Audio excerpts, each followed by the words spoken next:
Thanks to each and every one of you who come back every week to listen, learn, and grow. And today, have fun. I am so grateful and so excited for this extra special episode of On Purpose, where I'm sitting down with my favorite guest of all time, talking about a brand new launch that we've been working on, none other than my wife, my love, my business partner, Radhi Shetty. Radhi, thanks for being on the show. Yay! Go on, carry on with your sound effects.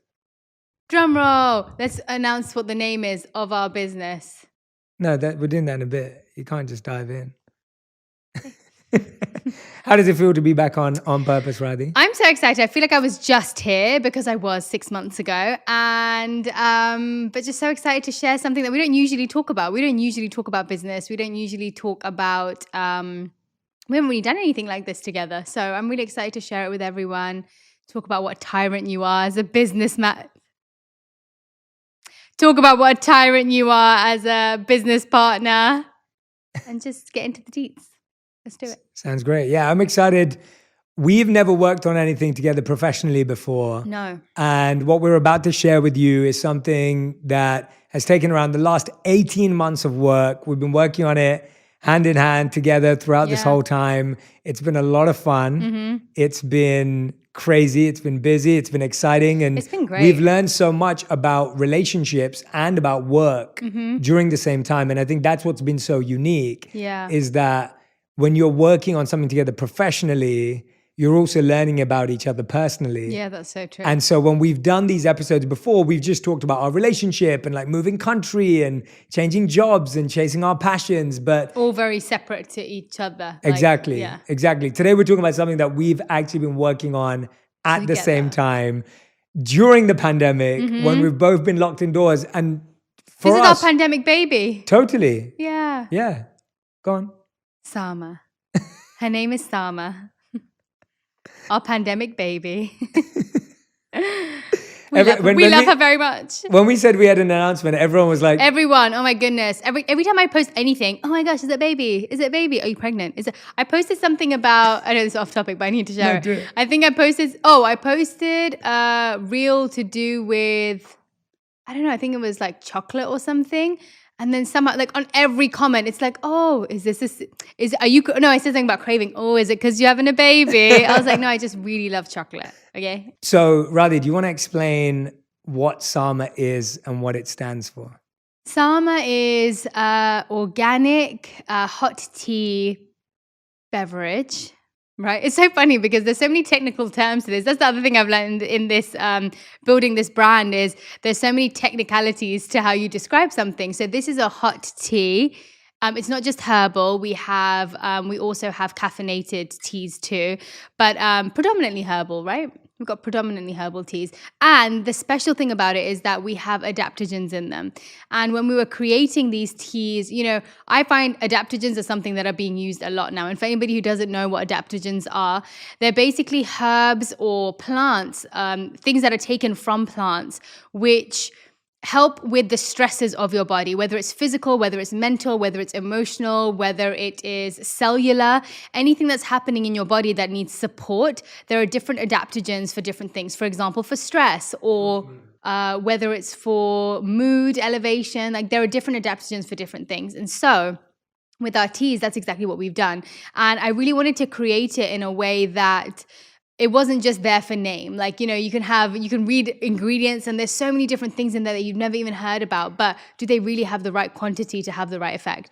And so with this, we really wanted to create the teas in a way where, okay, if you have 3 tea bags or if you have X amount of tea bags a day, it's going to give you the dose of, for example, ashwagandha, which is one of the adaptogens we've used. So as Radhi's already said, Sama has been our quarantine baby, as you called it. And the word Sama has a really, really special meaning. It has many, many different meanings, but my favorite definition of Sama is togetherness and equality and community. And our focus and our hope with Sama is that tea is a great way to come together. Yeah. It's a great way of coming together and being more open and honest with each other, having vulnerable moments, and it gives you back time in your day. And we've talked about this a lot, about how like everyone is rushing around trying to find time in their day. We've all got busy schedules. Me and you have busy schedules. Yeah. We don't always get to have breakfast together. We don't always get to have dinner together. Radhi's got shoots. She's working with brands and companies. I've got podcasts to be recording. We're making content. But we found that we always managed to find time to have tea together. Yeah. And that connection was so important to us. And we found that during the pandemic, that was something we did a lot. We had tea a lot. Yeah. Like Radhi, every time would be like to me, do you want a tea? What tea do you want? Yeah. Like how many teas did we probably have in a day? We had so many, and I think it was usually we have our tea time, I feel like in the evening or maybe in the morning. If we do catch breakfast together, then we're both sipping on our tea. But I also love when we first launched Sama, I had so many messages about what Sama means in their language, and one of them was also oneness. And I know that's something that we've been talking about, where even though it is for community and togetherness to do with other people, but it's also an opportunity for people to take a moment to themselves as well, but all feel connected to themselves, not in a way that they feel lonely, but in a moment where they are connecting to themselves. And I think that's what's so beautiful about Sama, that it's to bring people together, but also to allow people to connect better with themselves too. And that's what I really think our intention was with it. I love that. Yeah, I love what you're saying. Like even having that present, mindful moment with yourself. Yeah. It doesn't have to be with someone else. Yeah. But just getting to press pause, be still, connect with yourself. I love that. Yeah. So that's where the name Sama comes from. Yeah. It's why we were so drawn to it as our name. We also feel the name Sama. It feels very calming. Yeah. It feels very still. It feels very relaxing. It has that energy that we want. And I think this company for us was all about creating an experience that we love and sharing it with all of you. Like we want you to be able to be more present throughout the day, be more mindful, be more energetic. And we'll talk about in a moment how all the teas are designed to do those different things. Radhi's the pro and expert. But really at a heart level, it was me and Radhi are having this experience. And we both talk a lot about like healthy habits and things you can change in your day, but adding tea to your day is like this really simple thing. So Radhi, I actually want you to tell everyone about your experience with tea in your family, because I realized this when we got married. Actually, before we got married, when we started dating and I would spend time with your family, I started to realize that tea wasn't just big in my family. Yeah. So tell me a bit about that. Yeah, I mean, for as long as I can remember, tea has been the thing that we all do together after a meal. Like whether it's lunchtime, like a Sunday lunch that we've all had together, or whether it's after every dinner, we would put on the kettle, we would boil the water, and everybody would sit down with their cup of tea. And usually my dad's telling his dad jokes. And, you know, it's something that I have been remembering so much more at this time, especially being away from family, where I hold on to that comfort and memory. So every time I sip on my tea now, I'm like, I feel like it takes me back to those moments and it keeps me connected to them, even though I'm away from them. And they were just the best times. Like all I remember from those moments are like laughter and coziness and comfort. And I think tea, even if you haven't got that memory of tea, or that memory connected to tea has that comforting feeling. Anything warm, when you put something warm in your hands and you take a sniff of something that smells so wonderful through your nose, and it just brings you so much comfort. And so tea has been a big part of my life for a long time. And also because we never drank coffee growing up. My family's not big coffee drinkers either.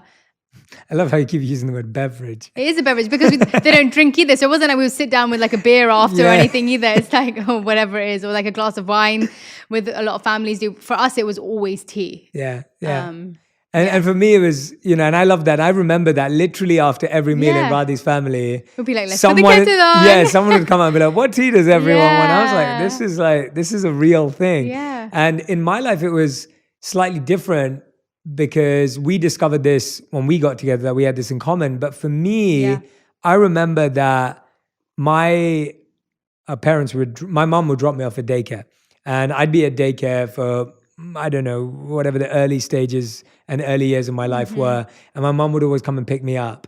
And I remember my parents were both busy. Both my parents worked busy jobs full time. Yeah. My mom would have to come and pick me up from daycare, or if I went home with a friend's mom, and then she'd Yeah. pick me up and then take me home. And my parents were working hard when we grew up. They were both immigrants. They Totally. my mom moved to London when she was 16 years old, Yeah. and they started with nothing. And I'd always find that when she'd pick me up, we'd always come home and she'd put a cup of tea on and give me a cup of tea. And that moment of just us having a little sip of tea together What tea was would like you guys this. have together? It would usually be either chamomile or mint. And those were the most common flavors that Yeah. we'd have. But this is my favorite. On Sunday, she'd make me a chai, I was like gonna say, traditional I'm surprised Indian it's not like a tea. masala tea. I was only allowed that once a week, and it would be on the Yeah. weekend in the morning.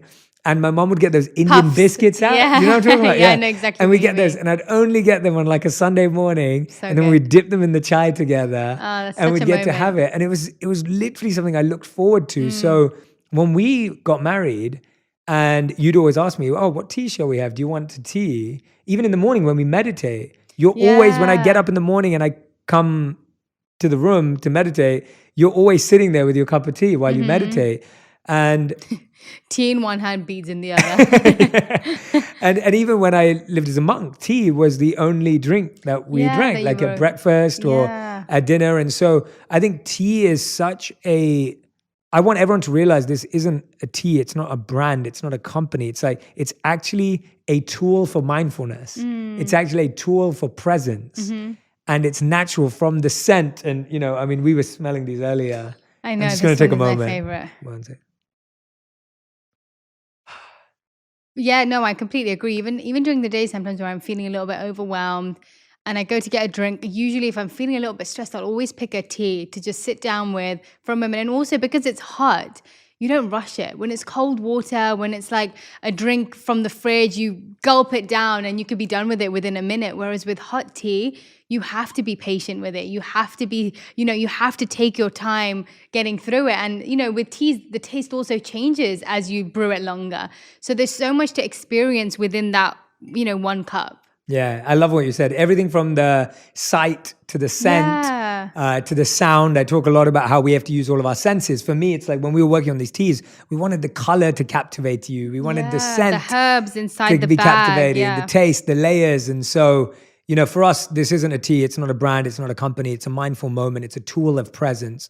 I want to talk a bit about, before we dive into all the teas and the flavors and the herbs, and we Yeah. tell everyone about that, I want to talk a bit about what we learned about each other during this process. So I'm going to ask you, what did you learn about me and our relationship during this process? You sure you want me to start? No, I'm joking. You've always been, since I've known you, even if you didn't know how to do something, you figured out how to do something.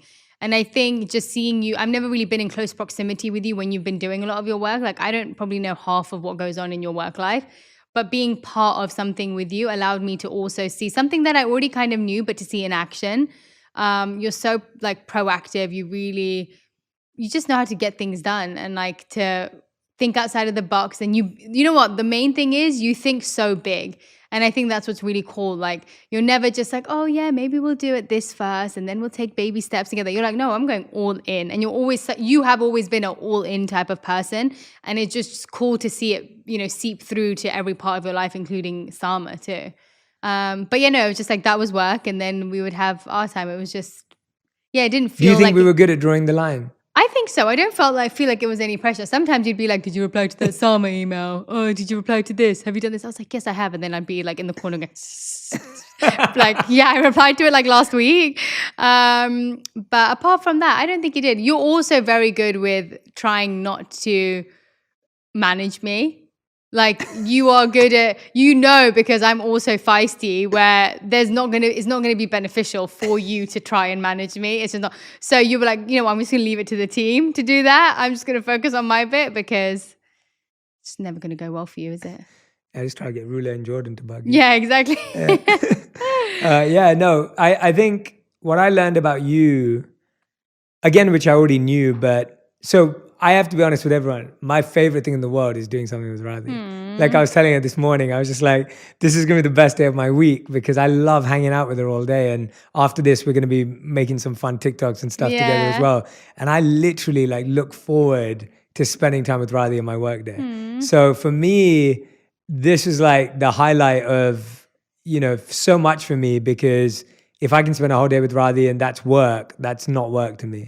And so that's a big thing, which I loved and enjoyed. Yeah, me too. And I feel that because, and it's partly what you said, and this is what I want to talk about, is Radhi doesn't make anything feel like work because I don't think she knows what work is. And so... Wait, should I be offended? No, it's a compliment. And I'll explain what I mean by that. Like to Radhi, a meeting, even filming this right now, the podcast, she doesn't treat it as work. So she sees it as fun. She sees it as her expressing herself. She sees it as her just sharing openly and honestly. And so what ends up happening is you kind of get to be a part of that environment. And I can often be very disciplined and focused and driven and ambitious and like, I know what needs to get done by this time.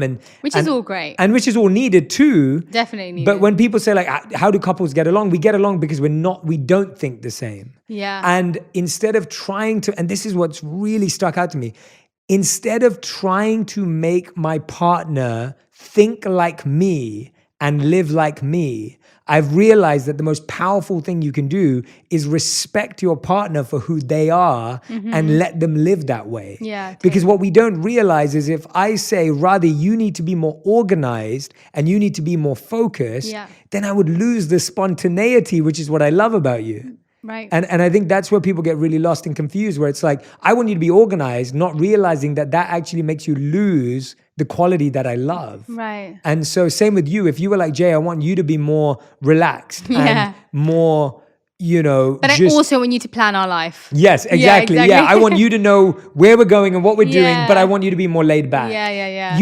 You won't get both. No. And so I think we're either trying to make our partners like us. Yeah. And to be honest, let's just put this out there. No one in the world would be happy if they dated themselves. Oh my gosh, absolutely not. I'd be a nightmare to myself. Like I wouldn't be able, because nothing would ever get done. Like the thing is, I know, and we also work in that way where like you're very creative anyway, but also I find my mind works. You can be a 50-50 person. I think I'm probably like an 80-20 person where like I can be super creative and be really, like I can think of things on the spot of like things that I want to do or, fun stuff to invent stuff in my mind, but to actually make it happen, I need someone to do that. And so you're very good at, like you said, getting things done. And I feel we have different things that we bring to the table, and we're both very okay with that. Yeah. Well, I think that's been another one, like our strengths. Like our spiritual teacher once called Radhi a food scientist. And it was the best compliment that anyone had ever given or could have given, because not only was it from the person who's so dear to us, it was also just the perfect words. Yeah. And since that day, I've always been like, Radhi, you're such a food scientist. You're such a food guru. And it's so true because Radhi's really been our potions master with these teas. And I've been doing a few interviews about the teas, and people keep asking me like, how did you guys come up with this stuff like mint and blueberry and jasmine peach? Like, who thought of this? And I don't get to take the credit because it's all Radhi. She's the one who knew, even before we made a blend, she knew which mixtures were going to work. And to me, that's mind-blowing that she already knew what was going to taste good together, what was going to enhance flavors. And so you're such a deep expert in what you do. And I respect you so much for it because it's a real art. And if someone asked me, I would just be like, I know that tastes good, but I don't know why. Yeah. Whereas you're so good at making stuff tasty and healthy and good for you. And I think that that's a really unique skill set. Thanks. So, we also had such a great team, didn't we? oh my gosh, That helped us through all of yeah. that. Let's talk a bit about them. Go on. Yeah, I feel like there's one thing to think something's going to be good and to believe it is, but they really made it happen, and they enhanced it all. It was like, even if I thought of the ingredients, like they worked to figure out the blends and to get the right proportions. And even with the adaptogens, I have a very limited knowledge of my adaptogens or even of my Ayurvedic knowledge, but the people that we were working with, they found the experts that would really know, like, hey, why don't you try this? And why don't you try? There was so much that I learned through this process from experts, from people who we were working with. And so many of them. I mean, you start off, I'll follow. Yeah, so I'll talk first about Kim. So Kim and James. What a legend, first of all. Yeah, our co-founders who are absolutely incredible. And just the sweetest humans too. People... Has Kim been on the podcast? She's coming on actually for her Oh, book soon. Yeah, she's got a new book coming out. Wait till you all feel her energy. Yeah. She is a whole vibe. Yeah, she's amazing. Yeah. But she just, people are often scared. And by the way, Radhi and I have never had business partners before and co-founders and gone and built something. So this was our first time in that side of our life too. And people are often scared of finding investors and partners because it can seem daunting. It can seem quite scary. You're like, who can I trust? Yeah. And I have to just honestly say that working with Kim and James is a dream. Like they're not only really smart, successful people in their own journeys and in their own right, but they're also just some of the sweetest, kindest hearted, like loving, humble people that you'll ever meet. Like they are the experts, but they would take our opinion, our everything. Like they were so open to feedback, so open to us sharing our own thoughts, even though they are the experts in the field. And I just think that was so beautiful to see that. Like it taught me so much about how to act in that environment when building something. Yeah, absolutely. And it was Kim who was saying to me, she was just like, Jay, I think, when we first met, not when we first met, we've known each other for a few years, but we'd continue the conversation. She was like, Jay, like people need to have something in their homes, in their life. Yeah, I remember. That can help them feel better. And it needs to be beyond content or technology or device-based. It needs to be beyond all of that. And so she was such a big inspiration. Yeah. And I want to tell that story actually, where we decided that obviously based on our own experience, tea was the one thing we consumed daily. Who decided on tea? That was you. It was you. Yeah, it was you. I don't remember. I'm pretty sure it was you. I'm sure it was just a brainstorm no, of both I think of it was us. You. But I don't. Do you remember the moment? I do. Oh. We were in our first apartment in LA. Okay. And we were talking, you were sitting on the edge of the kitchen table. Yeah. And I was saying to you, I was like, what do we think can improve people's lives that we both consume, that we both love, that we think is genuinely going to improve people's well-being, but also be easy to do. And we were thinking about it. We're looking at what do we use, what do we don't use, and we're talking about skincare and healthcare. We were talking about candles. Yeah, we were talking about things like that. But then tea was just so strong for both of us. Yeah. And then we spent time obviously researching the name. But you know what? You could have easily taken the credit for, because I had no idea, but I appreciate it. It was you. I'm like 99.9% sure it was you. But Kim and James have been incredible. And then we had Tiana and Alex, 100 Co. Yeah, 100 Co team, Jameson. Amazing. Becky with the design. Then, of course, my team, Rula, Jordan. Just so dedicated to the cause, making sure that we actually like take time out to taste the blends and that's the other thing, right? All of the team was so invested in getting, like, no one wanted a mediocre tea. Like, it wasn't about just getting a tea out there. We went through each blend how many times? I know. We've done blend 1A, 1B, 1C, 1D, 1E, 1F, 1Z. Like, there's been blends on blends on blends, and slight alterations, but we did not want it to go out until we had tasted it, and until we all felt that it was like, this is the tea that we would choose over any other tea in our cupboard. And until we felt that way, we did not want to let it out. And so I think that was so nice. There was no one in the team that was like, oh, let's just do this. Like, it's fine. Next time we'll get it right. This was like, no, everybody was so invested in giving people the best experience. Yeah, and we do these tea tasting parties where the whole team would get together. Alex would steep the tea, bring it all out in mini cups. We'd all write down our feedback. And that whole process was so fun because, again, it was community. Like, this tea's been made from the same value that we want you to feel. And all of us would come together, we'd give feedback. Everyone was very open and honest. Like you said, like, I remember you'd be like, we just want to dial up this. Dial this up like 10%. Yeah, it was like. Dial this down about like 5%. And yeah, we were getting down to like minor tweaks, but everything that made such a difference. Yeah, and that was the same with the branding, by the way. Like, we've had so much amazing feedback about the colors and the branding, and I see you. I want to show people what it looked like first at some point. At some point. But just to show how you can set off with a specific thing in mind. And sometimes what happens is you end up trying to create like if you're creating a product, for example, what I found is I kept wanting it to be almost so different from me. Like I was trying to be like a sophisticated version. I was trying to give people a sophisticated version of me, a version of me that's like elevated to a certain degree and that they have in their homes as like an art piece or, you know, whatever it was that they... And then I realized that if we want us to go into people's home, then it has to represent us. And what we realized from the first branding we did, it lacked fun, it lacked excitement, it lacked enjoyment when you're like, it was beautiful. Like that's what it was. It was beautiful and it was subtle and it was sleek, but it didn't have much of us written on it. And that's why I think it's so easy to... it was just so nice that we finally got to a point where we were like, no, we want it to be vibrant. We want it to be exciting. We want it to be like a party when people receive it. And I'm so glad that we did that. Yeah, I'm so glad you brought that up because I think there's a great lesson in that. I think if you're out there right now, if you're listening or watching, if you're trying to build a brand, start a business, launch a podcast, launch an Instagram or YouTube channel, make it you. Like infuse it with your natural, authentic energy. I don't even know how I would have like shared the tea if it was that, because it didn't feel like... You're so right. It's like I feel so excited sharing it because it feels like an extension of me and of you, and so it's so natural to talk about it, to be excited about it because I am excited about it.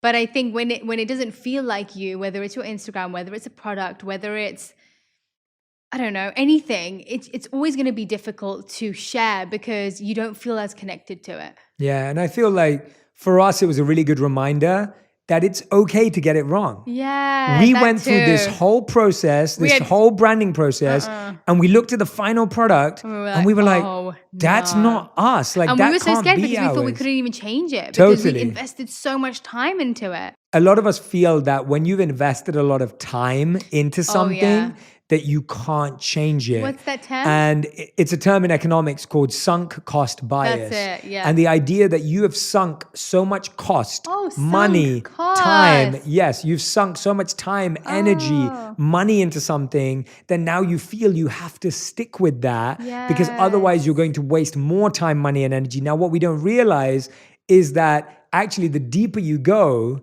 the less you like the product, and the more you actually develop some sort of indifference to it. Whereas if you shift, you can actually create something you care about. And so failing, pivoting, trying again, these are all really great lessons that we've learned. Natural parts of the process. I think that's the thing, right? That's a great point, because I think you naturally think that it should just keep going in the same trajectory. Like, oh, we've started in this way, it's going to be a smooth journey. And I think what I've learned from this and throughout our life together is that taking those side roads and taking a U-turn or taking, these different routes, it's actually part of the journey. Like, that should be what is normality in our minds. Like, that should not be what we're scared of. That should be, oh, this is expected. Like, this is what the journey is. It's never going to be just going down a smooth, silky road. Like, it's not going to be that. But I think we have this illusion of what the journey looks like being smooth, that when those hurdles come or those bumps come or there's a closure in the road, like you get thrown off.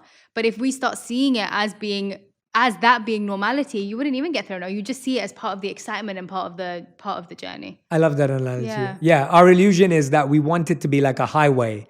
It's a one-way road, highways get accidents. But it's going to have side streets. It's going to have accidents. Actually, highways are apparently the place where most amount of accidents happen.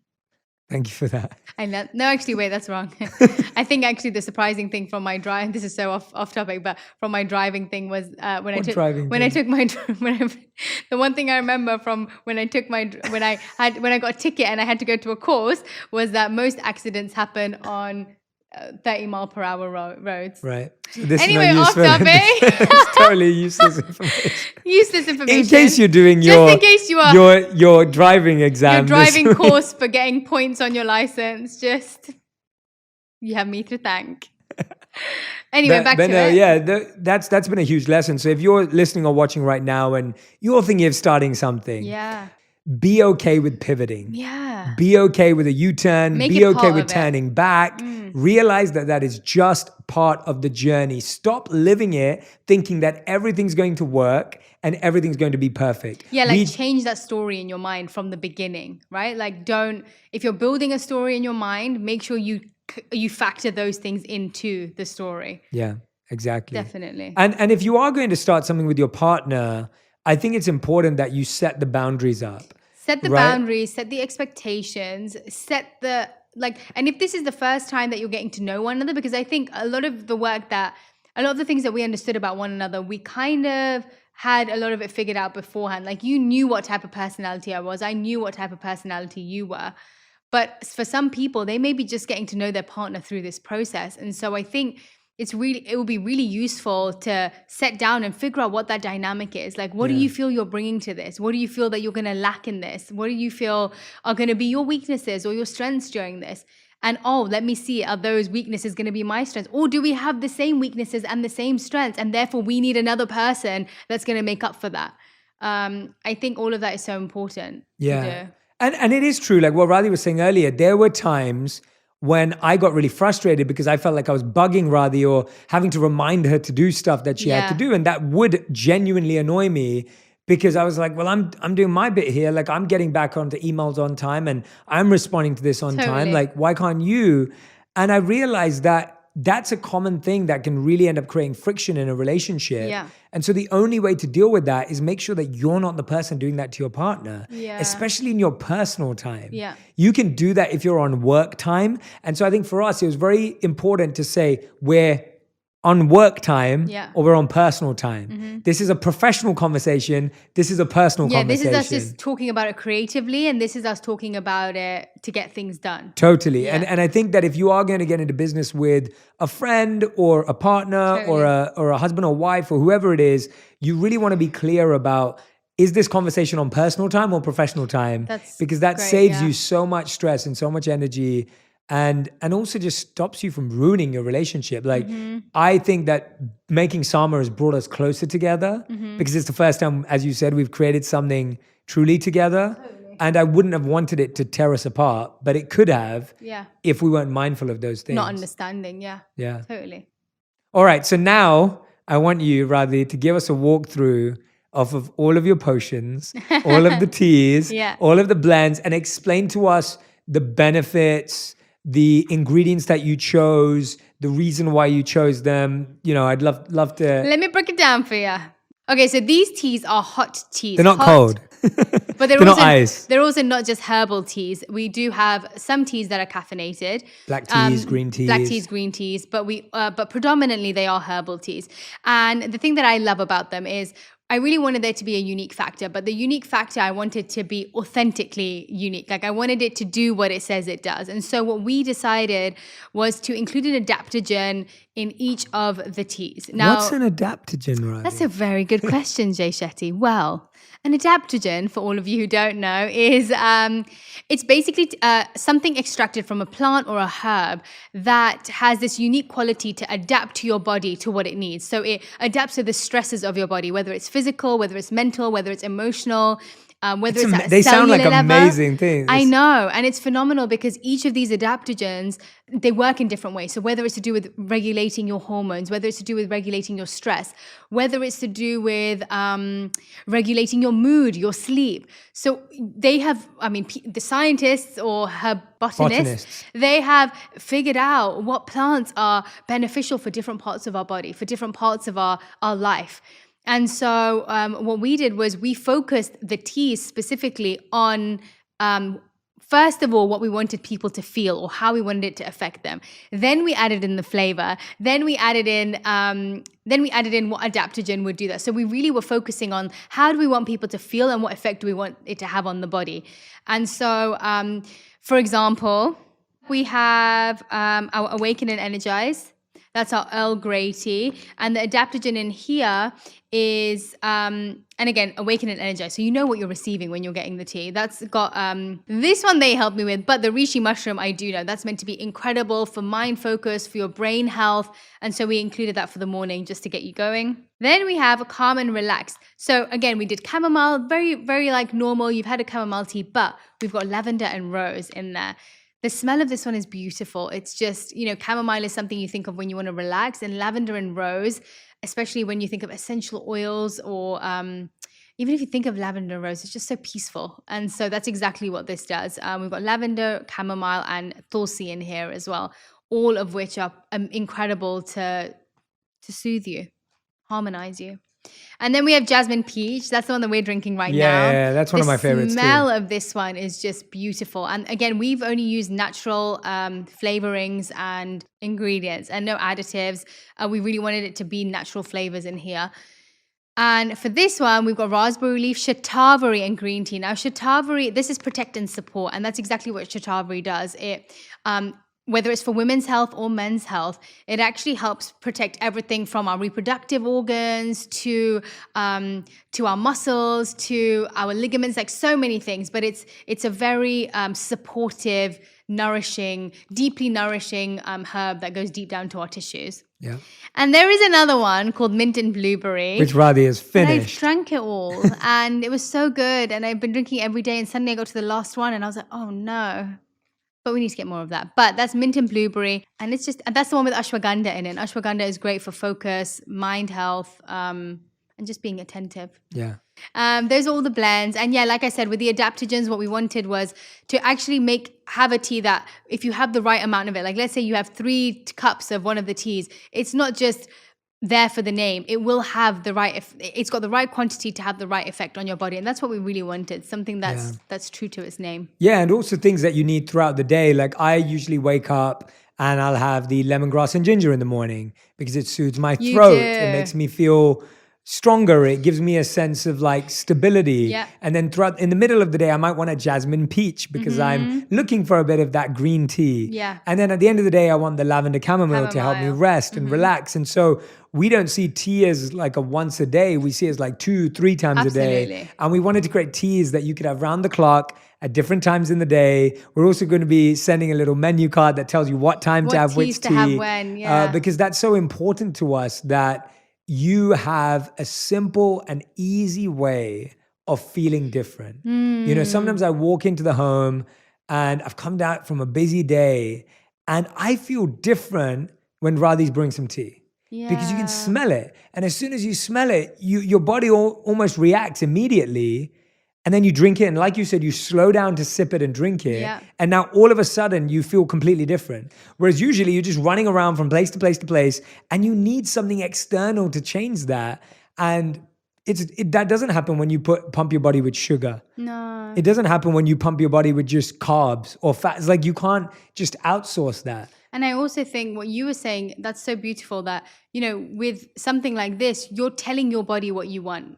Like you're like, oh, I'm going to pick this, and you're looking at the words on the packet saying awaken and energize. Like you are telling yourself, this is what I want from this drink. This is what I want from this cup of tea. This is what I want in my life right now. And so you're choosing to adapt your mood. You're choosing to adapt your day in a way that's going to suit you. And I think that's really wonderful. It's intentionally choosing how you want to go forward for the next couple of hours. Yeah.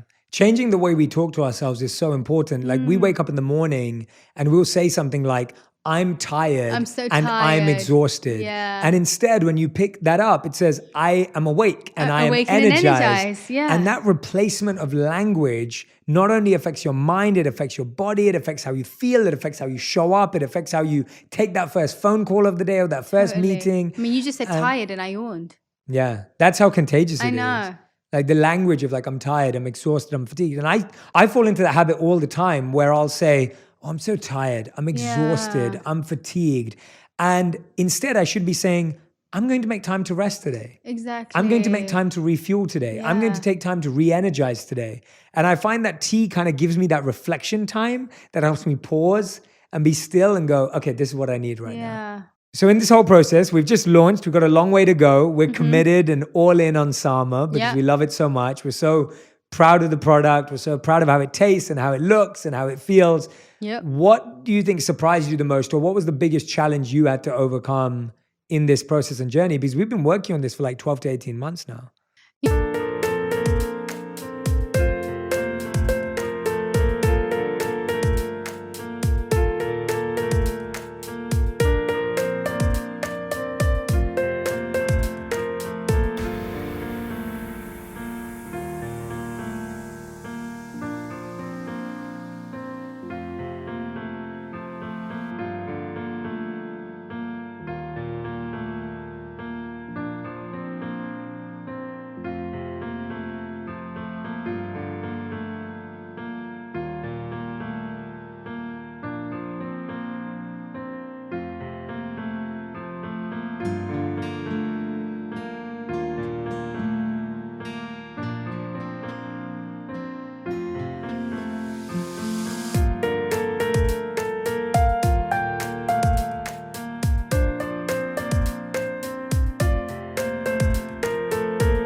You know what? If I'm honest, I honestly did not realize how, and this sounds so cliche, but how much work goes into it.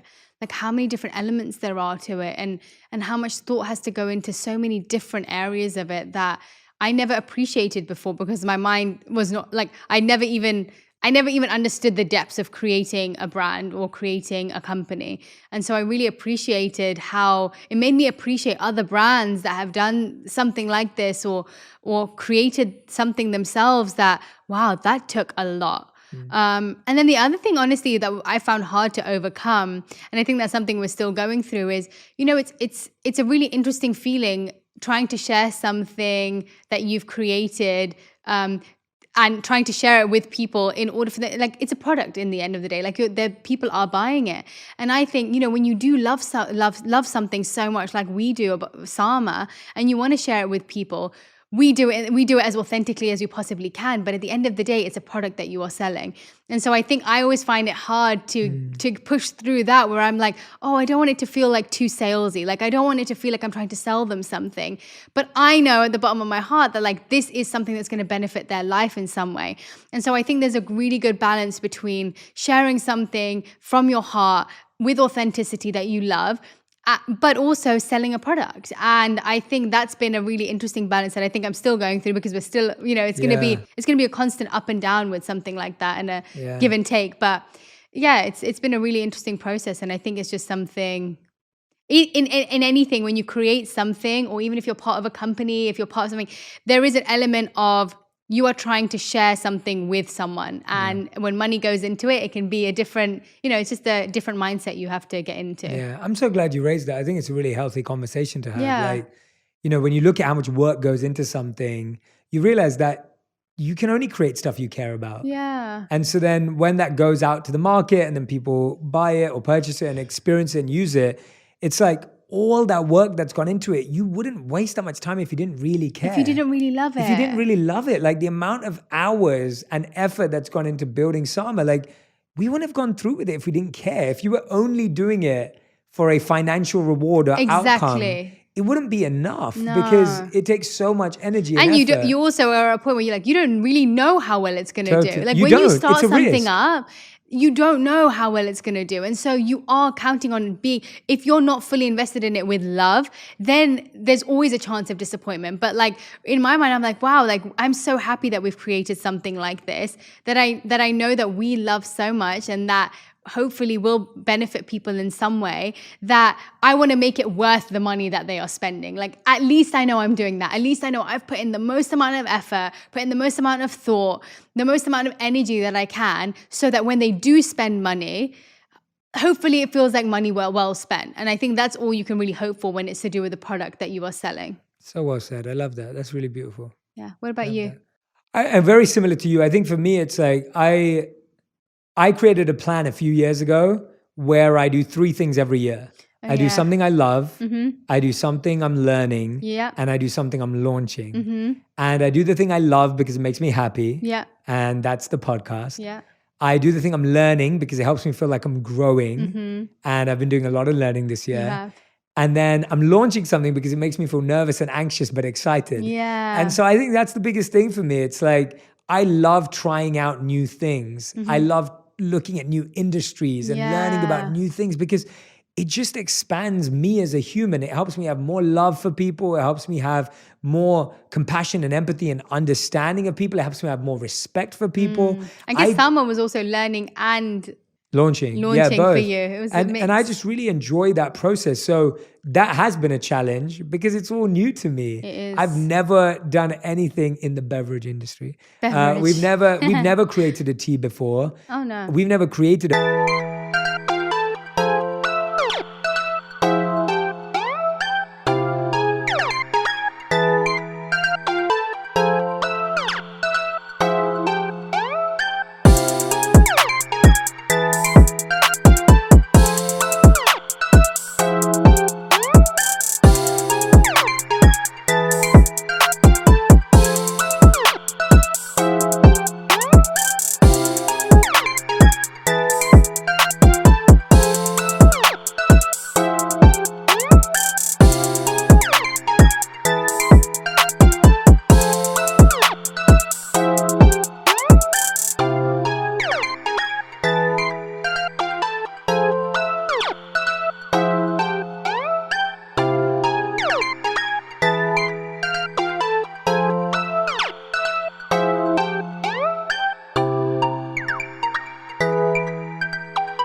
I mean, I have in my kitchen. You have. You've actually made many teas. Yeah, that's very true. But I haven't. Yeah. And so for me to get comfortable with that, it's been such an amazing learning curve. So And there's I so loved much it. more than just the tea bag, right? Like that's what I realized. Like, oh yeah, I've created a tea in my kitchen before, but oh my goodness, to create a brand from it, there's so much more than just that one little tea bag that actually allows it to expand into something like this. So yeah, amazing. Oh my gosh, I know what we should do. I think, that's the other reason I love the word tea and want to do tea, because there are like unlimited amount of things that you could do with the word tea. And I've looked up so many tea puns since we decided to do this. So I think we should do, okay, I'll come up with one, then you've come up with one, and we have to keep going. Tee off. A tee off. Let's do a tee off, and we have to keep going until one of us fails. Okay, go on then. Okay. Spill the tea. It's a community. Happy. I'm so happy. What? I think you've already lost the game. I'm so happy. I'm going to give you another option. Keep going, All keep right. Can't wait to party. Tiana Taylor. It doesn't have to be a meme. It just has to go with it. Start with gratitude. Gratitude. What about Tealicious? Oh, that's good. We make a good team. We make a good team. You're so chatty. Tranquility. Tranquility. You know what? I really thought I'd be much better at this in my head. That's why I suggested it. I know. It's all right. I win. It's fine. Yeah, you win. Okay, win. All right. Okay. We're going to end as we end every On Purpose episode with a rapid fire, but we're both going to do it together. Ooh, rapid fire. So we can only answer the question in one word or one sentence maximum. One word, one sentence. Go. Okay. So what's been the hardest part about starting a company with your spouse? Showing up. Like being there, like showing up. Yeah. Making sure I show up in the right way. Making sure to keep that boundary between personal and professional. Mm-hmm. Okay. What is your favorite Sama tea flavor? Mint blueberry. Jasmine peach. Okay. What is a flavor that you're excited to create for the future? Oh, all the seasonal blends. Yes. I want to do like a chocolate orange or something chocolate based. Oh, that would be nice. Yeah, I would love to create a chocolate based tea. Yeah. That'd be really cool. Into it. Okay. What's your funniest tea spill, not gossip? Good question. I think my funniest tea spill, not funniest. Oh, I know yours. Go on. You did it so much at my house. Oh, no. Oh, no, you just spill everything else. Maybe. Yeah, maybe with tea as well. Yeah. Jay just spills things everywhere. Yeah, I'm not as smooth as. Bit clumsy. I know, right? Yeah. Yeah, I don't know actually when I spill. You don't spill stuff. That's the problem. No, everyone would think I was a clumsy little girl. You're not with kitchen stuff. No, I'm on point. Yeah. All right. Fifth and final question. Okay. What's the thing you love most about Sama? the feeling of the prospect of the community that we will be building. Like, I'm so excited to experience that. Yeah. And that's not one sentence, but genuinely that, like, to feel how people feel from it. Yeah.